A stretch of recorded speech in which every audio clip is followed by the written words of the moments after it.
ব্রহ্মার মনে না অহংকার জেগেছে। তো ব্রহ্মা নারায়ণকে বলছে, হে নারায়ণ, আগে আমার পুজো দিতে হবে। নারায়ণ বলে, না ব্রহ্মা, এই জগতে সর্ব অগ্রের পুজো পাবে আমার প্রাণ গোবিন্দ, সবার আগে পুজো পাবে আমার প্রাণ গোবিন্দ। ব্রহ্মা বলে, আমি সৃষ্টি করি, আমি পাবো না, পাবে গোবিন্দ। তখন নারায়ণ বলে, শোনো, গোবিন্দ যদি না চায় তুমি কিছুতেই সৃষ্টি করতে পারবে না। ব্রহ্মা বলে, তাই বুঝি, তাহলে আমি জগৎবাসীকে দেখাবো আমি কি পারি আর না পারি। ব্রহ্মার মনে গৌরব অহংকার হলো। আমরা বললাম না, অহংকার ধ্বংস হতে বেশি সময়, পতন হতে বেশি সময় লাগে না। ব্রহ্মা নারায়ণকে বলছে, শোনো নারায়ণ, এই আমি প্রতিজ্ঞা করে গেলাম, আমি দেখাবো সৃষ্টি কাকে বলে। এতদিন আমি মানুষ দিয়ে মানুষ সৃষ্টি করেছি, আজকে আর মানুষ দিয়ে মানুষ সৃষ্টি করব না। নারায়ণ বলে, তাহলে মানুষ কিভাবে সৃষ্টি হবে? ব্রহ্মা বলে, আমি একটা গাছ বানাবো। আমার সৃষ্টি নিয়ে সন্দেহ, আমি এমন একটা গাছ বানাবো যেই গাছে ছড়ায় ছড়ায় মানুষ হবে। আমি দেখাবো আমার সৃষ্টিকর্তা ব্রহ্মা আমার কি শক্তি। ওমা বুঝতে পেরেছেন? ছড়ায় ছড়ায় মানুষ হবে, ছড়ায় ছড়ায় কলা হয়, ছড়ায় ছড়ায় সুপারি হয়। একবার মনে মনে ভাবুন, এমন একটা গাছ যাতে ছড়ায় ছড়ায় ছোট ছোট মানুষ ঝুলছে। চিন্তা করুন মনে মনে, গাছে যদি ছড়ায় ছড়ায় মানুষ হয় তাহলে পৃথিবীতে কিছু থাকবে? মানুষ দিয়ে মানুষ হচ্ছে, তাই খেয়ে খেয়ে পৃথিবী সব ধ্বংস করে দিচ্ছে। মানুষ দিয়ে মানুষের জন্ম, তাই পৃথিবীতে যা পাচ্ছে সব খাচ্ছে। আর যদি গাছে ছড়ায় ছড়ায় মানুষ হয় তাহলে আর পৃথিবীতে কিছু থাকবে? যারা বলুন, এই মানুষ দিয়ে মানুষ হয়। দেখুন কি কি খাচ্ছে, সাপ, ব্যাঙ, কুচ্চা, যেখানে জন্তু আছে সব খাচ্ছে। আপনাদের এইদিকে গেলে তো যে কুচ্চার কিনতে, ওই যে খুলনার ওদিকে কুচ্চা, কচ্ছপ সব বিক্রি করে, কিনতে পাওয়া যায়, ওগুলো খায়। শুকরের মাংস, হ্যাঁ, অন্য ধর্মের না, সনাতনীরাই খায়। কি অবস্থা! এই যে গণেশ পাগলের মেলা হয়, আহারে, গিয়েছিলাম গণেশ পাগলের মহামানবের মেলা দর্শন করতে, গিয়ে দেখি সব শুকরের মাংসের দোকান। লাইন দিয়েছে, কি লিখেছে জানেন? রাধা গোবিন্দ শুকরের মাংসের, শুকরের রাধা গোবিন্দ বিক্রয় ভান্ডার, এখানে শুকরের মাংস পাওয়া যায়। নাম দিয়েছে রাধা গোবিন্দ, পাওয়া যায় শুকরের মাংস। আমি বললাম, এদেরকে জোতা দিয়ে পিটানেরও জোতা এখনো তৈরি হয়নি, তাহলে তো একটা দিয়ে যেতাম। হ্যাঁ, একটা মহামানবের পবিত্র ভূমি, সেইখানে গিয়ে দেখবেন, গেছেন কেউ? দেখবেন কি অবস্থা, কত যে শত না হাজার খানিক মাংসের দোকান, গুনে কুলাতে পারবেন না। ওখানের মানুষগুলো বসে বসে কি করে জানি না। হ্যাঁ, আজকে কি হলো, সব খাচ্ছে। দেখুন খাওয়ার অবস্থা, দেখুন সাপ, ব্যাঙ, কুচে খেতে খেতে শেষ পর্যন্ত খেলো বাদুর। এই মানুষরা শেষ পর্যন্ত খেলো ওই যে বাদুর, বাদুর জানেন? বাদুর, ওই বাদুর চীনারা বাদুর খেয়ে বানিয়েছে করোনা, যা এখনো পৃথিবী দিয়ে যায় না। দেখেছেন, যারা করোনার টিকা নিয়েছে এখন তারা আবার যায়, স্মৃতিশক্তি কমে যাচ্ছে, বিভিন্ন অ্যালার্জি, কত হার্টের সমস্যা। যারা করোনার টিকা নিয়েছে তাদের অবস্থা এখন 12টা, এই একজন সাক্ষী, যায় অবস্থা করোনার টিকায়। এও এফেক্ট শুরু করে দিয়েছে, এখনো ছাড়েনি। আর কত মাংস খাবি, খা, তারপরেও মাংস ছাড়ে, এত লোভী আমরা। তো ব্রহ্মা বলে, আমি মানুষ, এমন একটা গাছ বানাবো যাতে ছড়ায় ছড়ায় মানুষ হবে। নারায়ণ বলে, সর্বনাশ, যদি সেই রকম কোনো গাছ হয় পৃথিবীতে আর কিছু থাকবে। তাই নারায়ণ কি করেছে, দেবাদিদেব মহাদেবের কাছে রওনা দিয়েছে। দেবাদিদেব মহাদেবের কাছে রওনা দিয়েছে। আপনারা মহাদেবের পুজো করেন? জোরে বলেন, মায়েরা করেন তো? শিবের মাথায় জল দেন? কিবার দিন দেয়? সোমবার দিনকে দেয়। হ্যাঁ, শিবের মাথায় জল দেয় সোমবারে। আবার শ্রাবণ মাসে উপোস হয়, করেন? প্রতি সোমবারে। আবার শিব চতুর্দশীতে অনেকের বাড়িতে শিবলিঙ্গ আছে, শিবলিঙ্গে জল দেন, শিবের চরণামৃত পান করেন না করেন না? করেন তো। শিবের চরণামৃত কে কে পান করেছেন? শিবের চরণামৃত হাত তুলুন তো। কে কে পরম বৈষ্ণব শিবের চরণামৃত পান করেছেন? জোরে। আর কেউ করেনি? 2 হাত তুলুন, দেখতে চাই। হ্যাঁ, বাহ। এই এতজন শিবের চরণামৃত পান করেছেন, তাই না? আপনারা জানেন এই জগতে সবার চরণামৃত পান করা যায়, একমাত্র শিবের চরণামৃত পান করা যায় না।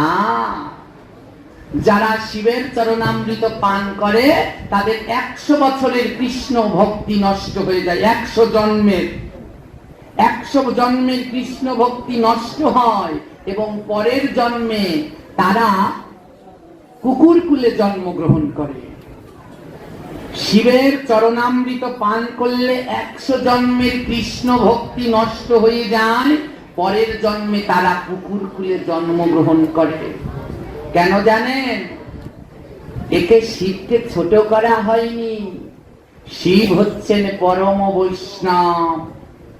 হ্যাঁ, বৈষ্ণবের কৃপা না হলে কোনোদিন গোবিন্দ দর্শন হয় না। গোবিন্দের চরণামৃত পান, কিন্তু গোবিন্দের চরণামৃতের থেকেও ক্ষমতা বেশি হচ্ছে শিবের চরণামৃতের। ওটা পান করতে গিয়ে কোনোভাবে যদি তোমার দেহের নিচের অংশে চলে যায়, তবে সেই পাপের আর কোনো ক্ষমা হবে না। তাই শিবের চরণামৃত শিব পুরাণ অনুসারে চোখে লাগাতে হয়। প্রতিদিন শিবকে স্নান করিয়ে শিবের চরণামৃত চোখে দিতে হবে। শিবের চরণামৃত চোখে দিলে এই চোখের উপরে একটা মায়াপট্টি আছে, এই মায়াপট্টিটা যতদিন থাকে ততদিন গোবিন্দ দর্শন হবে না। শিবের চরণামৃত চোখে লাগাতে লাগাতে এই মায়ার পট্টিটা খুলে যাবে। যেই দিন এই মায়ার পট্টি খুলে যাবে, সেই দিন তোমার গোবিন্দের চরণ দর্শন হবে।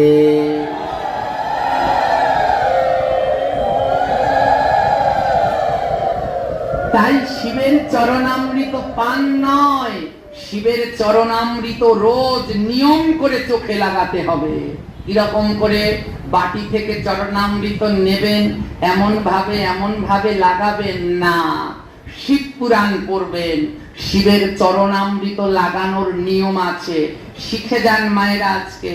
শিবের চরণামৃত লাগাতে হলে এই বৃদ্ধ আঙ্গুলটাকে এমন করবেন, আমার সাথে সাথে করুন।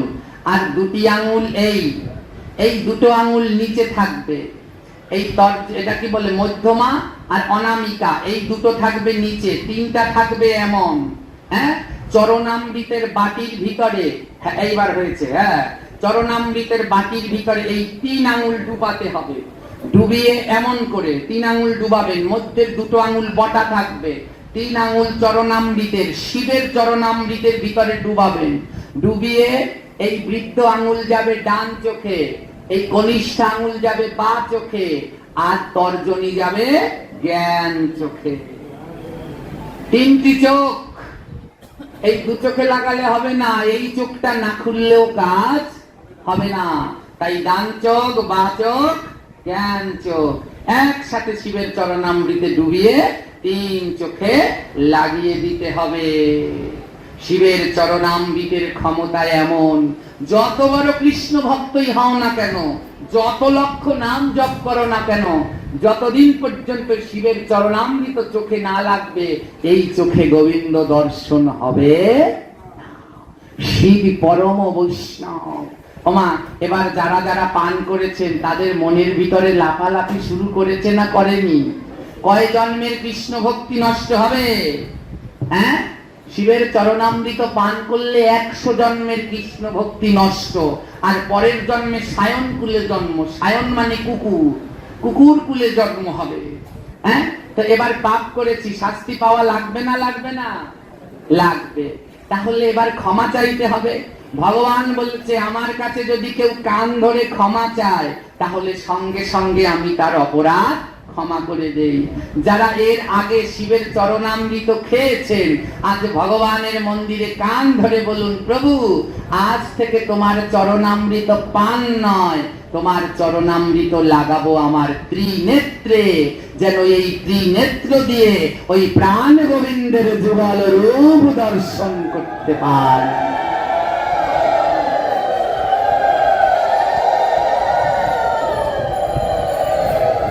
আমা এবার যাদের মন খুটখুট করছে, কোনো সন্দেহের কারণ নেই, কারণ আপনাদের মতো আমিও শিবের চরণামৃত এক সময় পান করতাম। আমাদের বাড়িতেও শিবলিঙ্গ আছে, প্রতিদিন স্নান করিয়ে শিবের চরণামৃত পান করতাম, কিন্তু তখন জানতাম না। যেদিন শিব পুরাণে দেখলাম যে পান না লাগাতে হবে নয়নে, লাগানোর নিয়মটা মনে থাকবে তো, এই 3 আঙুল দিয়ে 3 নেত্রে। এই শিব পরম বৈষ্ণব। হ্যাঁ, ভাগবতে কি বলেছে?